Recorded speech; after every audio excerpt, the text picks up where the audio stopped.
Buen día a todos los seguidores de Huelen de Medio Uso. El día de hoy pues le acabo de sacar los cables a esta sirena. Nada más le saqué el positivo, negativo y la bocina. Es una Code 3 modelo 3942. El motivo de hacer este tutorial es por los sonidos. Yo no había tenido en mis manos una de estas sirenas. Y tiene aquí un botoncito en la parte de atrás, donde al moverlo cambian los sonidos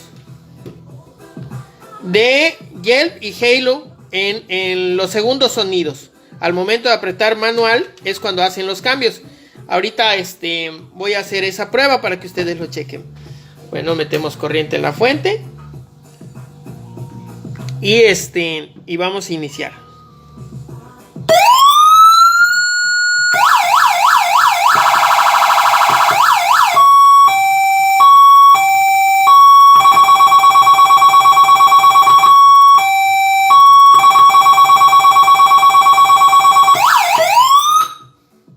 Bueno, ya escucharon esos dos sonidos. Ahora vamos a darle para el otro lado a la palanca. ¿Sí? Al botón. Y ahí va. Estos van a ser sonidos diferentes.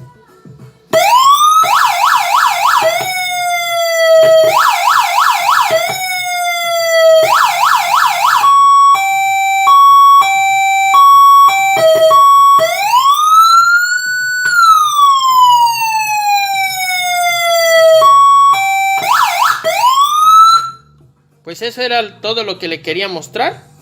Esos son los sonidos que tiene.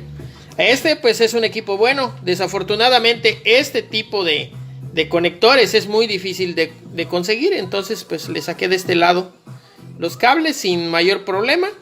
Y pues ya está funcionando. Tengan bonita mañana. Les repito, es Huelen de Medio Uso. El teléfono para contacto es 983-1010-654.